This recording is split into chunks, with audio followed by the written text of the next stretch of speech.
풀어볼게요. 125번부터 보시면 돼요. 페이지에 125번입니다.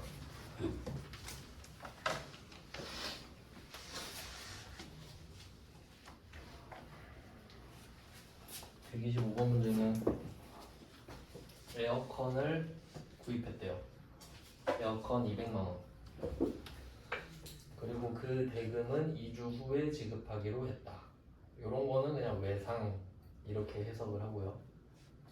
그 다음에 에어컨 설치 비용을 보통예금에서 지급했다고 합니다. 그러면 이 에어컨을 뭐라고 부를 거냐부터 찾아야 되는데, 이걸 사무실에서 사용할 거잖아요. 업무용으로. 이런 거를 비품이라고 합니다. 비품 에어컨 200만원. 자산입니다. 왜 에어컨을 자산으로 했냐라고 하면 자산으로 하라고 했으니까요. 그럼 혹시 에어컨을 비용으로 할 수도 있는 건가? 라고 생각을 해볼게요. 이게 회계는 내 마음이거든요. 내 마음. 말 그대로 내 마음이에요. 그러니까 이게 에어컨을 샀다라는 것도 중요한데, 에어컨을 어떤 용도로 쓸지도 당연히 중요하죠. 그러니까 뭐 예를 들면 그냥 사무실에서 에어컨 쓰면 그냥 무난하게 쓰겠죠. 뭐 18도로 하루 종일 돌리고 그런 건 아니잖아요. 더울 때 한 번씩 켜고 그 정도겠죠. 근데 만약에 그냥 극단적인 예를 들어서 내가 비트코인 채굴을 해요. 그럴 수도 있겠죠. 어디 땅 사가지고 컴퓨터 막 한 500대 사가지고 비트코인 채굴할 수도 있잖아요. 그럼 열이 어마어마하게 나죠. 그럼 에어컨을 풀가동 시켜야 되지 않습니까? 그럼 그때 쓰는 에어컨은 소모품에 가깝죠. 그럼 뭐 그냥 1년 쓰고 갖다 버리고 그래야 될 수도 있어요. 하루 종일 돌려야 되니까 에어컨을. 그럴 때는 비용 처리를 할 수도 있겠죠. 그러니까 내가 생각해 봤을 때, 와, 이거는 에어컨 1년도 못 쓰겠는데? 그럼 그냥 비용 처리할 수도 있는 거예요. 근데 나는 이 에어컨을 예쁘게 오래오래 쓰고 싶잖아요. 그럴 땐 비품으로 하겠다 이거지. 이해되시죠? 그러니까 내가 정하는 거예요. 정해져 있는 게 아니라 나는 이 에어컨을 예쁘게 오랫동안 쓰겠다라는 뜻이에요, 지금. 그러니까 여기서 이 자산으로 처리할 것은 굉장히 중요한 뜻이 있는 겁니다. 그러니까 비교해서 비용으로 처리할 수도 있다 정도까지 알아두시면 완벽하고요. 지금은 우리는 오래 쓸 겁니다. 네, 그리고 나서 설치 비용 이야기를 하거든요. 우리가 자산을 취득할 때 부대 비용 이야기를 계속 했는데, 그냥 그 자산을 살 때 그걸 생각하면 돼요. 이 자산한테 내가 바라는 게 뭘까? 지금 에어컨이잖아요. 그럼 에어컨한테 바라는 거, 찬바람이 나왔으면 좋겠다 이거죠. 그럼 에어컨 200만 원에 딱 업어왔어요. 그럼 바로 찬바람이 나오나요? 안 나오겠죠. 설치를 해야 될 거 아니에요. 그러면 설치비를 들여서 이제 기사님한테 요청을 해서 설치를 하겠죠. 그럼 25만 원이 더 들었어요. 이제 설치하고 찬바람 나오죠 이제. 그럼 내가 원하는 상태는 이거죠.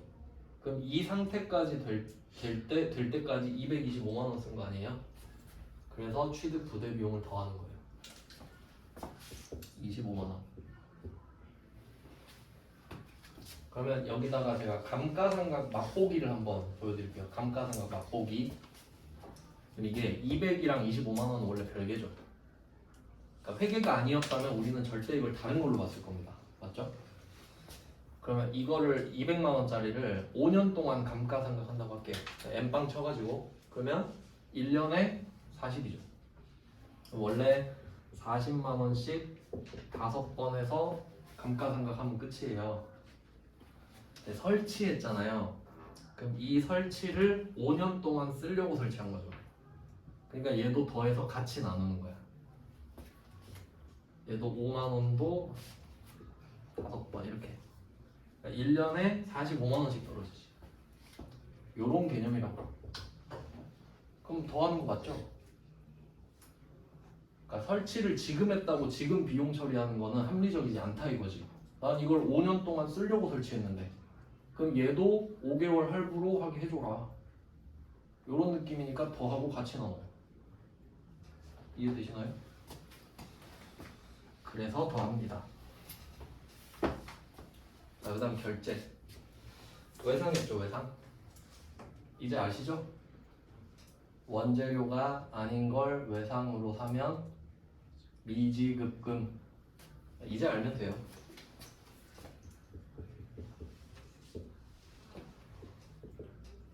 미지급금은 200만 원.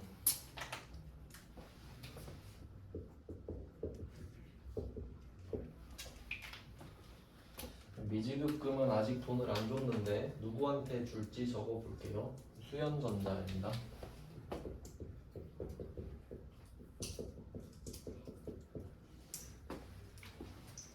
200만 원은 일단 수연전자한테 외상으로 달아놓고, 그리고 외상할 때마다 항상 이것도 생각해 보세요. 우리가 이거 외상 달아놓고 어음을 줬다.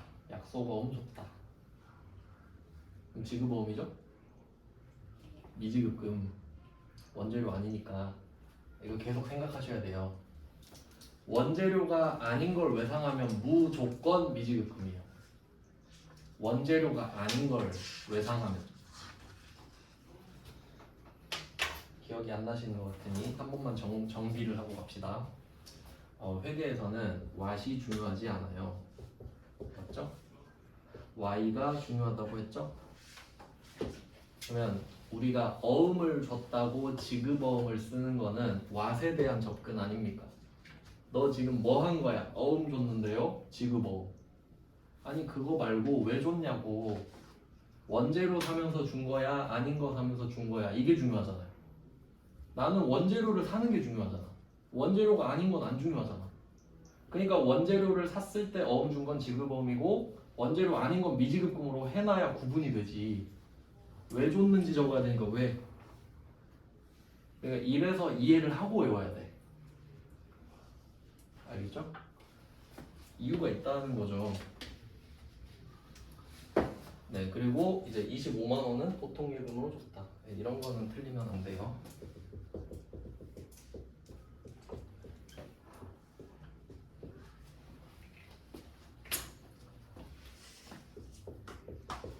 그럼 이 문제에서는 무엇이 포인트냐라고 했을 때 시험 잘 보는 법이 있는데, 시험 잘 보는 법, 출제자의 의도를 파악하면 됩니다. 그럼 되죠. 이 문제를 왜 냈는지 알면 다 맞히잖아요. 이 문제는 첫 번째로 이 비품 이걸 자산으로 할래 비용으로 할래, 이게 첫 번째 포인트죠. 첫 번째 포인트, 자산으로 하세요. 그럼 비용으로 하라 그랬으면 소모품비 정도로 하면 돼요. 맞죠? 뭐 그 정도밖에 할 게 없잖아요. 두 번째, 원재료가 아닌 걸 외상으로 했다. 미지급금인 거 알지? 요거 두 번째. 그리고 뭐 세 번째, 취득 부대 비용 정도. 세 개 정도의 포인트가 있네요. 이게 다 보이면 뭐 문제를 맞히겠죠. 이거 물어보려고 낸 걸 테니까. 그래서 뭐 몸풀기로 한번 해봤습니다. 좀 복합적인 문제였죠. 회계 1급 문제입니다. 회계 1급. 그 다음에 126번 가겠습니다. 대표이사 이만수 씨로부터 시가 3천만 원의 업무용 차량을 증여받았다. 증여 자체가 준다는 뜻입니다. 증정하다, 수여하다. 그러면 증여를 받으면 받은 거죠. 증여를 하면 주는 거고, 그러면 증여를 받은 상태를 수증이라고 합니다. 받을 숫자를 써가지고. 그러니까 이런 거 한자의 뜻이 다 있다는 걸 아셔야 됩니다. 회계에서는. 그러면 우리가 차를 받았다는 소리예요. 증여를 했다는 소리가 아닙니다. 받았다. 기분이 좋죠. 자, 그럼 이제 취득 이야기를 할 건데, 자, 취득을 해서 장부가액에 장부에다가 뭐라고 적을지 생각을 해볼게요. 장부에다가 뭐라고 적을까? 이거 되게 중요한 주제인데, 자, 제가 우선순위를 알려드리겠습니다. 첫 번째는 취득 원가입니다. 그러니까 내가 지출한 금액이라고 할게요. 지출한 금액. 네, 지출한 금액이라고 합시다. 보통 이런 걸 대가라고 하죠. 대가. 물건을 받고 그 대가로 뭘 주잖아요. 돈으로. 그래서 지출하는 금액 대가. 자, 두 번째 공정가치. 공정가치의 시가죠. 이렇게 한번 해봅시다.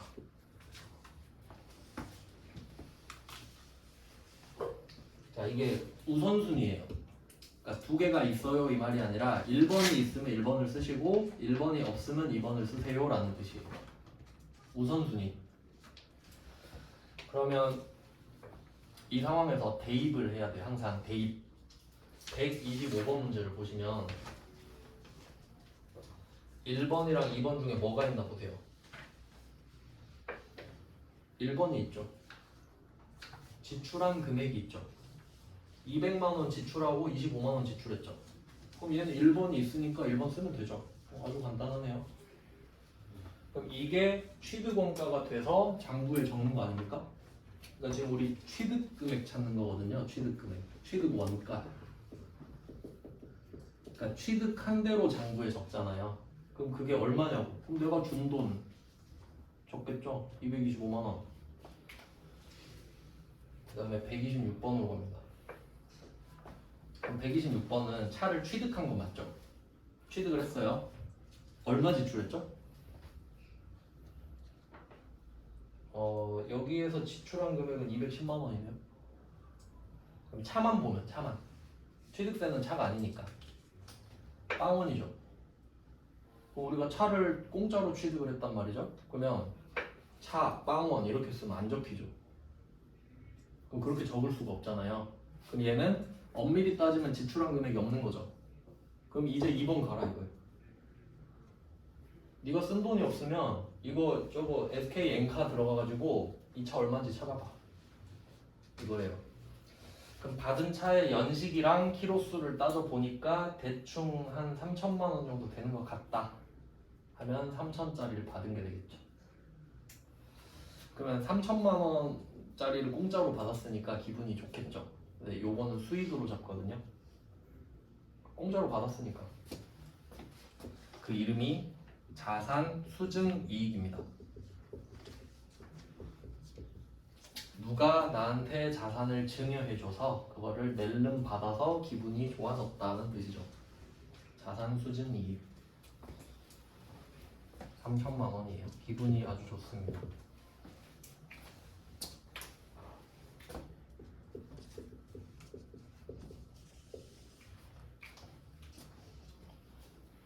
네, 기분이 좋아졌고요.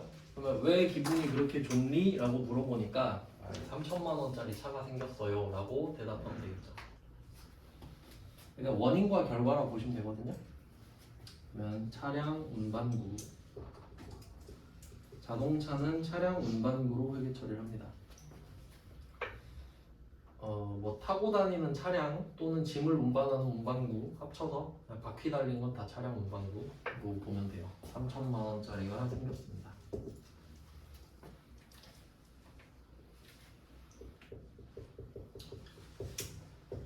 사실 이걸로 회계 처리는 끝나야 되죠. 차를 받았다 끝. 하지만 빨리 취득세 내야지 이것까지 한 거죠. 참고로 취득세는 7%인데 정확하게 7% 돼 있죠. 취득세까지 내달라고 하긴 좀 그러니까 당연히 취득세 내가 내야죠. 그러면 취득세 210만 원은 취득 부대 비용이네요. 취득세 안 내면 번호판 못 달고 못 타고 다니니까. 물론 대포차도 있지만 우린 정상적인 이야기를 합니다. 네, 뭐 이렇게 되는 거죠. 취득세 됐어요.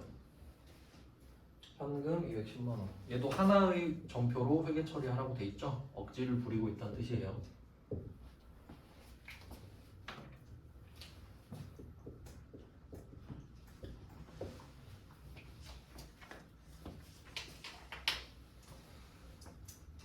이 문제의 포인트는 취득 부대 비용은 자연스럽게 나왔고, 근데 요거는 뭐 포인트라고 하기도 좀 그렇죠. 그냥 원래 숨 쉬듯이 나오니까. 이 문제의 포인트는 이거죠. 장부 금액을 뭘로 하는지 알고 있냐. 그럼 여기서 문제를 살짝 바꿔볼게요. 같이 적어두시면 좋은데 대표이사가 지금 아주 좋은 사람이네요. 그러니까 당연히 자기 회사니까 물론 소유자는 아닌데 경영자죠. 근데 이 사람이 대주주일 수도 있는 거거든요. 그건 모르겠고. 그럼 이때 이만수 씨가 이렇게 말할 수도 있죠. 야, 이 차가 솔직히 지금 3천만 원짜리인데 내가 너한테만 특별히 2천만 원에 줄게. 이럴 수도 있잖아요. 그래도 좋은 사람이죠. 그래요? 뭐 나쁘지 않네. 괜찮네. 내가 살게요. 관리 잘한 거 봤으니까. 그러면 지출한 금액이 생기죠. 지출한 금액이 2천만 원이죠. 시가는 3천만 원이고. 그럼 뭐 써요? 지출한 금액 써야지. 이해되십니까? 그러니까 정신승리 하면 안 돼요. 이거 3천짜리 2천에 샀다고 이거 3천짜리라고 3천 이러면 정신승리 하면 안 돼요. 거짓말이잖아요. 그러니까 왜 이렇게 되냐면 원리를 이해하시면 되거든요. 그러니까 회계는 되게 보수적이라고 말씀드렸죠. 보수적인 것 중에 하나가 취득할 때는 수익이 나면 안 돼요. 취득할 때 수익이 나면 안 된다고. 근데 이게 무슨 말이냐면 여러분이 뭐 투자한다고 생각해봐요. 투자. 여러분이 투자를 할 때 뭐 주식을 사든 뭐 부동산 투자를 하든 이게 가격이 오를까 내릴까 조마조마한 게 정상이죠. 맞잖아요. 오를지 안 오를지 어떻게 알아? 내가 투자한 게 오르면 좋은 거 아니에요. 그래서 근데 어떤 투자가 하자마자 와 이건 돈 벌었다 이런 투자 있습니까? 그런 거 없잖아요. 그러니까 그런 건 말이 안 된다 이거지. 그러니까 3천짜리를 아무리 네가 2천에 샀어도 3천이라고 그러니까 2천 적어놓고 1천 수익 잡지 마라 이거지. 그럼 2천으로 적으래요. 근데 누구는 그렇게 말할 수 있죠. 아니 그래도 이건 3천짜리인데요. 그럼 팔아. 그럼 인정해줄게. 팔면 3천이 생기잖아요. 근데 안 팔 거면 2천으로 적어라 이거지. 이해되시죠? 그러니까 네가 2천에 샀으니까 2천이다. 근데 이걸 3천으로 만들고 싶으면 지금 3천으로 바꿔와. 그럼 인정해줄게. 그럼 팔 때는 수익이 1천이 생기죠. 그건 인정해준다고. 근데 취득 때는 안 돼. 처분할 때는 인정해줄게. 왜냐면 받아왔으니까. 알겠죠? 그게 보수적인 거예요. 사면서 수익은 말도 안 된다 이거지. 끝나봐야 알죠. 뭐 그런 내용이에요. 그래서 이 차를 2천만 원에 샀을 때까지 회계 처리를 하실 수 있으면 완벽하게 대처가 되는 겁니다. 네, 그래서 일부러 받은 걸로 했어요. 그 다음은 127번으로 가겠습니다. 127번은 업무용 차량을 구입하면서 이거 좀 어디서 본 패턴 아닌가요? 원재료를 구입하면서 원재료를 수입하면서 하면 답이 원재료였죠. 그럼 업무용 차량을 구입하면서 그럼 일단 답은 차량 운반부입니다. 일단은 맞죠? 일단 그렇잖아요. 그러니까 이게 공부지. 회계 원래 그렇던데 패턴을 파악했어요. 그럼 일단 답은 차량 운반부입니다. 그럼 내용을 이제 볼게요. 취득세 나왔네요. 취득세는 차량 운반부 맞죠? 취득세 내야 차 탈 수 있으니까 등록하고. 그 원래 정확히 말하면 취등록세라 그러죠. 취득세, 등록면허세 이렇게 같이 7%입니다. 그럼 이때 갑자기 공채 매입액이라는 게 나오는데 이게 되게 좀 특이한 시스템인데 그 차나 뭐 부동산 같은 거 사잖아요. 뭐 자동차, 부동산 이런 거 할 때 살 때 그 지자체가 발행하는 공채를 사야 돼요. 공채를 매입해야 하는 의무가 있어요.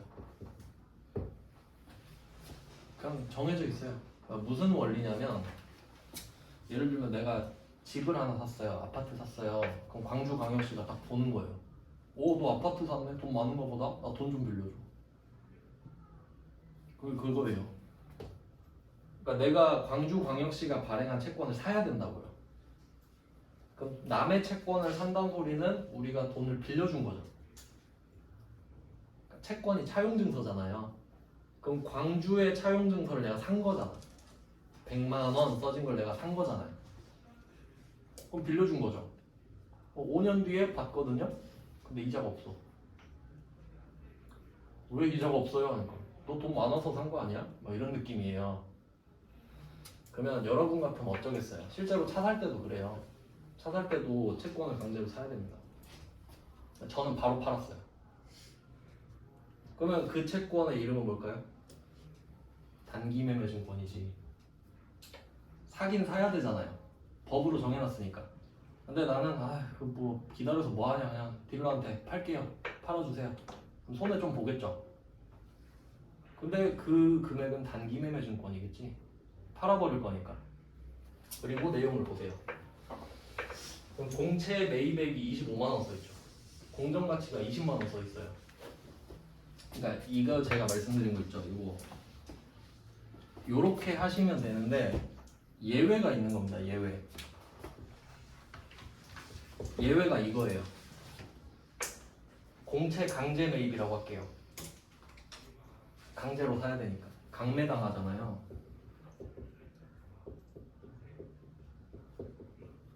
이게 왜 예외가 되냐면, 그러니까 상식이 있다는 전제하에, 자, 공정가치가 3천만 원이에요. 아까 차 이야기하는 거예요. 그럼 혹시 여러분 이거 4천만 원에 살 생각 있어요? 전 절대 안 살 거거든요. 딴 거 사지. 그럼 이걸 4천에 사는 사람은 없죠. 그러니까 이게 4천이 될 확률이 없다는 거예요. 합리적으로 생각하면. 맞죠? 근데 이게 2천일 순 있죠. 이건 가능하지. 사고 싶죠? 그러니까 이 예시밖에 안 된 거예요, 제가. 더 비싸게 살 사람은 없으니까요. 이해됐죠? 근데 지금은 20만 원짜리를 25만 원에 사고 있죠. 근데 여러분이 정상적인 사고를 갖고 있으면 이걸 사요? 근데 울며 겨자 먹기로 사는 거지. 야, 이거 안 사면 차 안 팔아. 뭐 이런 느낌이니까 울면서 사는 거잖아요. 그러니까 얘는 예외가 되는 거예요. 그럼 왜 이렇게 되냐? 우리가 금리를 또 배웠잖아요. 이런 느낌이에요. 보통 5년이거든요. 지역마다 다른데 광주도 아마 5년일 거예요. 그럼 액면 금액이 25만 원 써 있잖아요. 그럼 제가 액면 금액은 신뢰라 그랬죠. 신뢰. 그럼 이걸 갖고 있으면 25만 원을 받을 수 있는 거예요. 근데 문제는 5년 뒤에 받지. 그러면 한번 생각을 해봐요. 지금 금리가 5%인데 그러면 오늘이 100%잖아요. 그럼 여기에 1.05 곱하고 1.05 곱하고 1.05에 5승을 곱해야 돼요. 이자율이 5%니까 1.05가 105%잖아요. 이걸 지금 1, 2, 3, 4, 5 5번 해야 되죠. 그래야 되니까 오늘로 오면 20만 원이라 이거죠. 근데 사실 이렇게 하면 금액이 훨씬 적어질 거예요. 맞죠? 금리가 클수록 더 작아질 거 아니에요. 근데 그냥 그렇다 치자 이거지. 그러니까 상식적으로 여러분이 5년 뒤에 받을 수 있는 채권을 지금 누가 25만 원에 사요? 그럼 기다린 값을 달라고 해야 될 거 아니에요. 그 기다린 값이 5만 원이라고 지금. 그러니까 돈 없고 시간 많은 사람은 이거를 사면 돼. 5년 뒤에 25만 원이 되니까. 맞죠? 근데 나는 5만 원 필요 없어. 그냥 팔아버릴 거야. 이런 느낌이죠. 근데 이게 시세가 지금 20만 원이잖아요. 그럼 내가 정상적인 사고를 가졌으면 이걸 시장 가서 20에 사면 됩니다. 맞죠? 그럼 단기 매매 증권 20, 현금 20 이렇게 될 거 아니에요. 근데 내가 이거 강제로 사야 된다고. 20만 원인 걸 내가 뻔히 알거든요. 야, 근데 이거 25만 원 적혀 있으니까 25만 원 내놔. 완전 개 깡패죠. 그럼 울면서 사야지 뭐.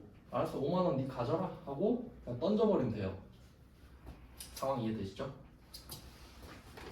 자, 그래서 분개를 해봅시다. 취득세랑 공채를 나눠서 해볼게요. 그러면 취득세 100만 원은 차량 운반구죠. 차를 사면서 낸 취득세니까. 그럼 이렇게도 응용이 되셔야 돼요.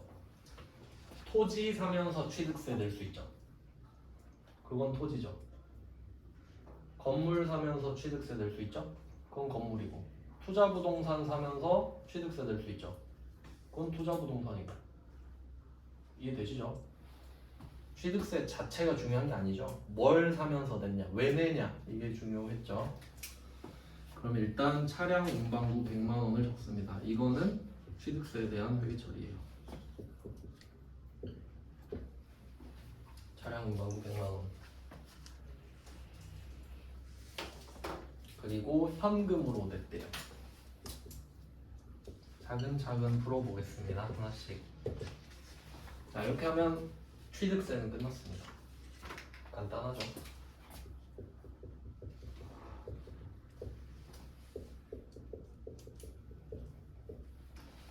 그리고 공채를 강제로 사요. 얘는 비싸게 살 리가 없지만 비싸게 사야 되는 상황이라서, 그럼 제가 1번이 지출한 금액이고 2번이 공정가치라고 했고, 이 둘 중에 둘 다 있으면 1번을 쓰라고 했는데 얘는 둘 다 쓰죠. 얘 왜니까? 내가 25만 원을 썼는데 20만 원짜리가 들어왔다까지 써줘야 되잖아요. 그럼 현금이 여기서 25만 원이 더 지출이 됩니다. 25만 원에 샀으니까. 근데 내가 얻은 건 20만 원짜리라 이거죠. 근데 그거를 바로 팔아버릴 생각이니까 단기 매매 증권으로 분류하라고 하네요.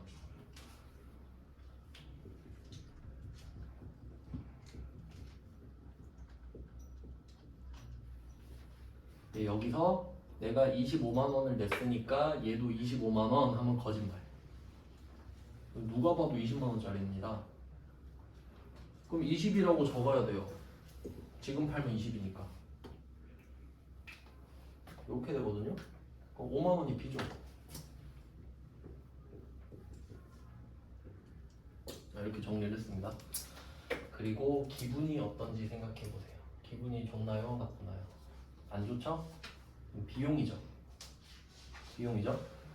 그럼 이 5만 원이 지금 기분이 나쁘단 말이에요.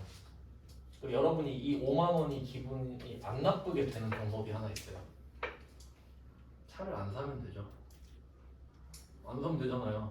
근데 그 5만 원 때문에 차 안 살 거예요 지금? 그냥 5만 원 적산한 셈 치지 할 수 있죠. 그럼 이 5만 원은 왜 쓴 거지? 차 살려고. 취득세 왜 냈죠? 차 살려고. 5만 원 왜 손해봤죠? 차 살려고. 이유가 같네. 그럼 그 5만 원은 어디로 들어가요? 여기 같이 들어가면 되겠네.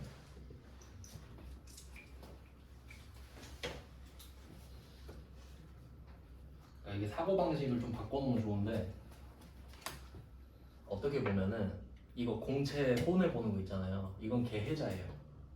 왜냐면 취득세는 그냥 내라고 그러지. 야 100만 원 갖고 와 하면 네 하는 거 아니에요? 근데 얘는 야 25만 원 갖고 와. 그래도 양심에 찔리니까 20만 원짜리 줄게. 그렇게 생각하면 해자 아닙니까? 그렇게 생각하면 굳이 하자면 그렇게 생각해보자 이거지. 취득세가 더 깡패 같은 거 아닙니까? 근데 결론이 같죠. 차 살려고 내고 있잖아요. 100만 원이랑 5만 원 둘 다. 그러니까 계정 과목이 같죠. 취득 부대 비용.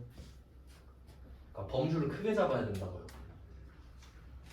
그러니까 공부 방법을 막 취득세는 취득 부대 비용이다 이러는 게 아니라, 그러니까 자산이라는 거에 목적이 있다 그랬죠.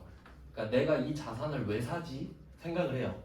그럼 에어컨을 사면서 에어컨 왜 사지? 아 에어컨 찬바람. 그러면 찬바람이 나오게 될 때까지 쓴 돈을 다 더하는 거야.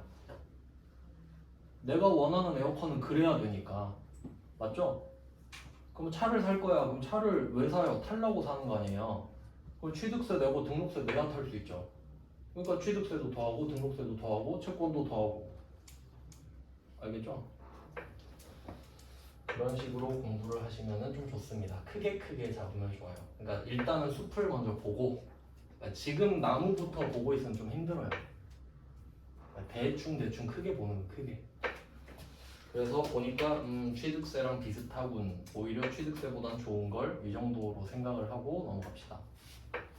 그럼 여기서 또 응용을 해보면 어떤 사람은 그 취향이 특이해서 광주광역시 공채네. 이거 만기까지 한번 갖고 있어 볼까? 이럴 수도 있죠.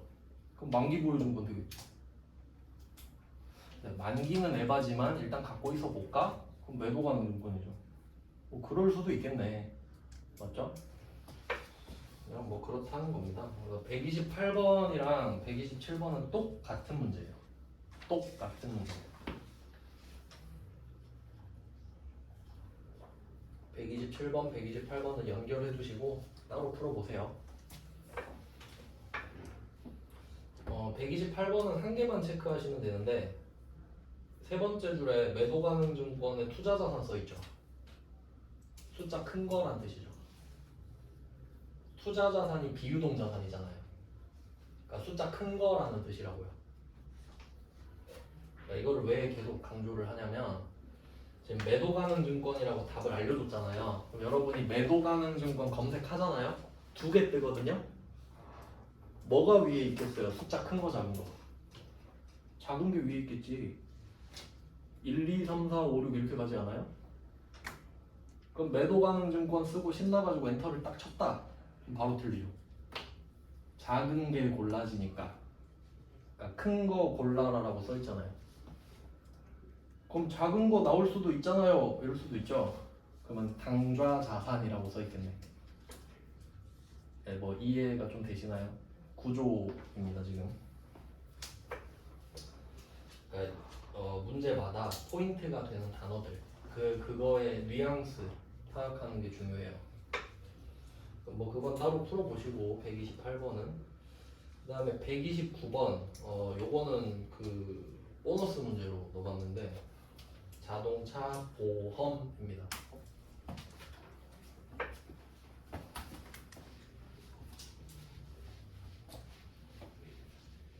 혹시 헷갈릴 수도 있지 않나 해서 아직은 별 생각이 없으시겠지만 그러니까 지금 차를 사요. 그러면 차를 사는 이유는 타려고잖아요. 그럼 제가 탈 수 있는 상태까지 돈을 다 더해야 된다고 했죠? 실제로 들어가는 돈을 생각해 보니까 아까 취득세 나왔고 그리고 공채는 정확하게 말하면 공채 가격 전부를 더하는 게 아니죠. 공채를 매입하면서 손해본 금액만 더하죠. 손해본 금액만. 20만 원은 받을 수 있잖아요. 그러니까 공채 매입하면서 손해보는 손실 이 정도를 좀 더했거든요. 그럼 이제 자동차 보험을 생각해보죠. 이거지. 자동차 보험 좀 애매해요. 자, 그럼 정확하게 말하면은 우리는 취득 원가를 찾아요. 취득 원가. 취득 원가. 이게 무슨 말이냐면 만약에 여러분이 취미로 클래식카를 모은다고 합시다. 옛날 차. 막 1980년대 그랜저 뭐 이런 거 90년대 갓그랜저 이런 거를 사서 모아요. 근데 놔두고 예쁘게 생겼으니까 보고 싶긴 한데 타고 싶진 않은 거야. 불편할 거 아니에요. 아무래도 옵션이 없으니까. 그럼 그냥 사놓고 마당에 놔둘려. 그럼 그 기준으로 생각해봐요. 그게 취득 맞죠? 그럼 그때 이 차에 대해 보험료 내야 됩니까? 이유가 없잖아요. 낼 이유가 없잖아요. 취득은 끝났는데 맞죠? 그러면 보험료는 아닌 거지. 이해되십니까? 그러니까 취득 이야기를 하고 있잖아요. 우리가 자동차 보험료를 안 내면 취득이 안 되나요? 그건 아니지. 운전을 못 하는 거지. 근데 지금 취득 이야기를 하고 있잖아요. 그러니까 보험료는 별개. 그리고 실제로 보험료는 서비스죠. 보험은 서비스잖아요. 내가 서비스 받을 수 있는 권리를 사는 거죠. 그러니까 별개의 자산입니다. 보험료를 내는 것. 비용이 아니에요. 1년 동안 보험 서비스를 받을 수 있잖아요. 그 타이어 빵꾸 떼어주는 거 되게 유용하지 않습니까? 6번 공짜던데. 네, 뭐 그런 내용입니다. 그래서 넣었어요. 그러면 이게 129번이 아직 배우진 않았는데 송금 시점에 전액 비용으로 회계 처리하시오 이렇게 돼 있잖아요. 비용으로 처리하라고 해서 비용이거든요. 원래는 자산입니다. 그러니까 이게 회계를 제대로 배우는 사람은 아, 이 새끼 회계 모르네 이 말이 나와야 돼요. 아, 보험료를 누가 비용 처리해 이 말이 나와야 돼요. 보험료는 자산이지 이렇게 나와야 됩니다. 그래서 원칙은 자산 이렇게 써놓을게요.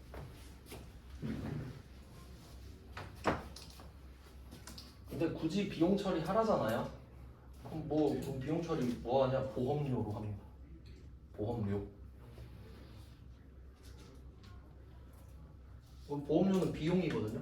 그러니까 기본적으로 비로 끝나거나 료로 끝나면은 거의 비용이에요. 그러니까 이때 료가 무슨 뜻이냐면 요금이라는 뜻이거든요. 임차료 하면 임차한 대가로 내는 요금이죠. 거의 비용이죠, 거의.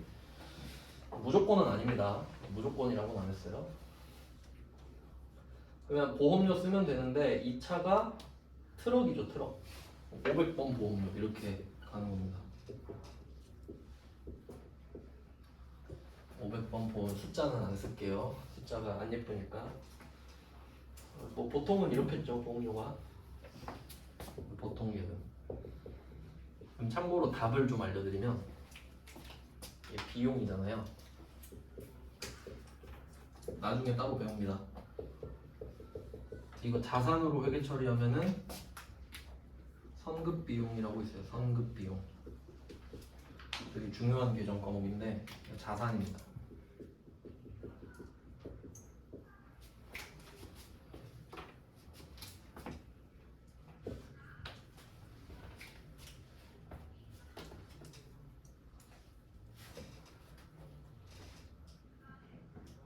뭐 이런 느낌.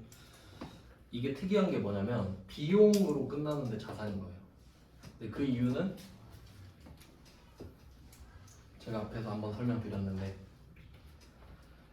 아직 안 내도 되는 걸 미리 다 내버리면 자산입니다. 그래서 그 내용 중에 우리 배웠던 거 다 떠올려 봅시다.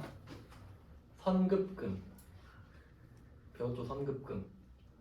계약금 준 거. 물건은 안 받았는데 먼저 줬죠. 선급금.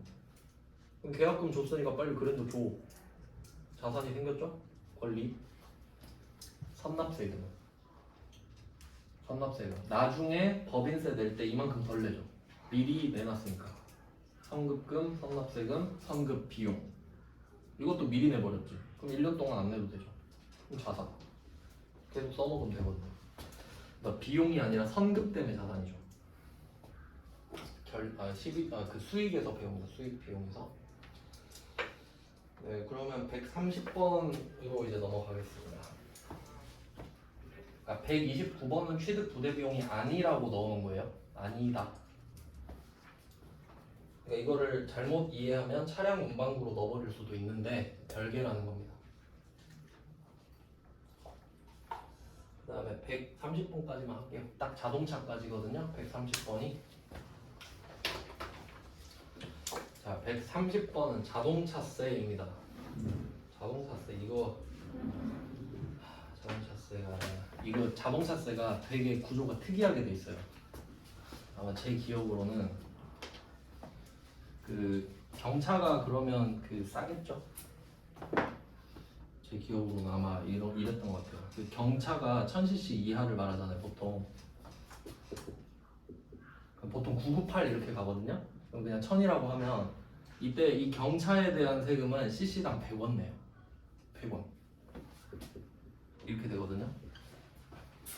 근데 제게 3,500인데 3,498인가 이렇게 되는데 저는 cc당 220원 내요.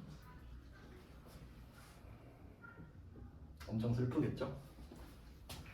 그러니까 이게 누진도 아니고 그냥 배기량에 맞춰서 그냥 cc당 때려버려요. 그러니까 이런 것 때문에 아반떼 같은 게 제일 잘 팔리거든요. 아반떼가 1600이잖아요. 1600까지가 좀 싸거든요. 1600까지가 아마 120원인가 그래. 뭐 그래요. 네, 뭐 그런 자동차세인데 그럼 자동차세랑 취득세를 한번 구분해 볼까요? 취득세는 취득을 하기 위해 내는 세금이죠. 그러니까 이걸 내야 취득이 되는 거죠. 그럼 취득세는 계정 과목이 차량 운반부일 수밖에 없네요. 취득세를 내야 취득이 되니까. 그러면 자동차세는 뭐냐 하면 취득을 했으니까 내는 거죠. 보유하고 있으니까 내는 거죠. 그러니까 재산세 같은 개념이잖아요. 네, 자동차세. 이게 작년까지는 1월에 내면은 9% 정도 깎아줬는데 6%로 줄여놨더라고요. 그래도 빨리 내는 게 좋죠. 그러면 이때 자동차세는 취득 부대 비용이 아니라는 결론이 났어요.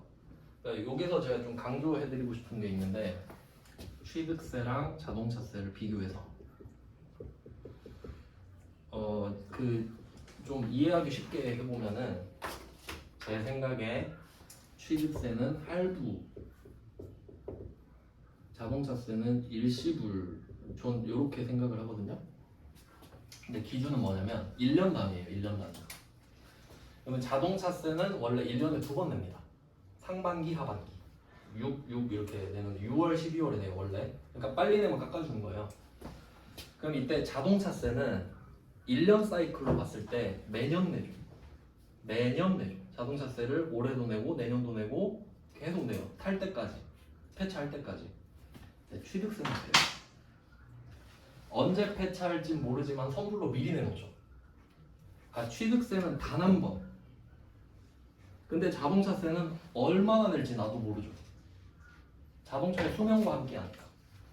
그럼 이거를 비유를 하자면 취득세는 한 번 내고 끝이에요. 그럼 아까 말씀드렸죠. 취득세를 내는 이유는 차를 타기 위해서인데 그럼 내가 만약에 10년을 타잖아요. 그럼 취득세를 차값에 붙여놓고 그걸 10으로 N빵을 쳐야 되죠. 그렇잖아요. 취득세는 한 번만 내니까 10년 동안 타면 10년으로 N빵을 치고 20년 타면 20년으로 N빵 치면 되잖아요. 취득세가. 맞죠? 그래서 할부. 한 번 내고 내가 타는 연수에 따라 나눠지는 거니까. 그러니까 우리가 차를 한 30년 타버리면 취득세가 다 녹아버리죠. 그냥 거의 안 느껴지지. 취득세 안 낸 느낌. 근데 자동차세는 어때요? 1년에 한 번씩 계속 내야 되지. 그러니까 일시불로 해야 돼요. 그러니까 이게 무슨 뜻이냐면 예를 들면 여러분이 맥북을 사야 돼요. 맥북을 500만 원짜리 사야 돼. 그럼 일시불로 사는 사람 잘 없죠. 그러니까 돈이 있어도 내가 오랫동안 쓸 거니까 할부가 더 유리하긴 해요. 그런 느낌이고. 근데 여러분이 만약에 마트에서 장을 봐요. 일주일에 한 번씩 장을 본다고 합시다. 근데 일주일에 장을 한 번씩 보면은 한 달에 장을 4번 보잖아요. 근데 그걸 볼 때마다 6개월 할부를 하고 있는 거예요. 그럼 안 되죠. 왜냐하면 얘는 데일리잖아요. 장 보는 거는. 그럼 그때그때 일시불로 하는 게 맞지. 약간 그런 느낌이랄까? 취득세는 비싼 거 딱 사놓고 할부로 끊는 느낌이고 자동차세는 일시불로 그때그때 내야 되는 거죠. 그러니까 자동차세를 막 5년 할부로 해버리면 계속 쌓여있을 거 아니에요. 그러니까 그때그때 해결해야 되는 거 맞죠? 1년마다. 그러니까 일시불이라고. 그럼 이때 취득세는 자산으로 해서 할부를 해야 돼요. 감가상각이 할부니까. 그러니까 이런 애들은 자산으로 해서 감가상각을 통해서 비용 처리를 하는 게 맞죠?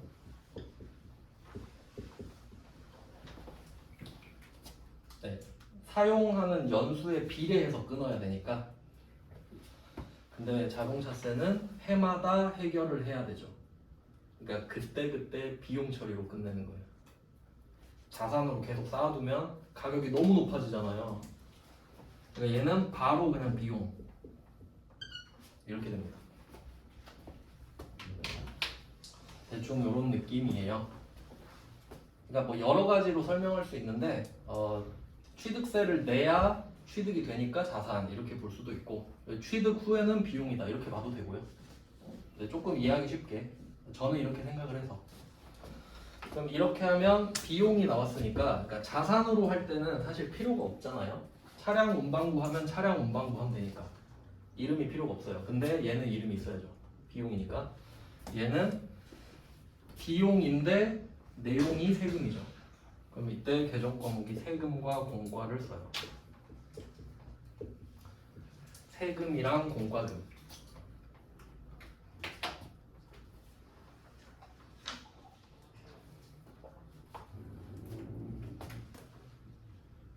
이렇게 돼요. 그러니까 결론은 뭐냐면 취득세도 세금이고 자동차세도 세금이죠. 근데 누가 와가지고 야 너 그거 뭐야? 라고 안 물어봐요. 왜 돈을 내고 있죠? 라고 물어봐요. 왜 취득세를 내고 있죠? 취득하려고요. 자산. 왜 자동차세를 내고 있죠? 취득을 해서요. 비용 처리. 이렇게 된다는 거예요. 그러니까 세금이라서 세금과 공과인 게 아니라 세금이 중요한 게 아니고 언제 내는지부터 구분을 해. 취득하면서 내는지 취득한 후에 내는지. 그럼 취득하면서 내는 세금은 이름이 없죠. 아무도 세금 이름 안 물어보죠. 왜냐면 자산에 들어가 버리니까. 근데 비용으로 된 거는 이름을 물어본다 이거예요. 그러니까 차를 사고 나서 돈을 내네. 왜 내는 거죠? 자동차세요. 아 그럼 세금이니까 세금과 공과를 쓰세요. 이렇게 되는 거지. 아시겠죠? 왓이 아니라 Y예요. 이렇게 하면 자동차는 본 겁니다. 자동차 관련된 이슈는 일단 봤고요. 다음 시간에 이어서 볼게요. 고생하셨습니다.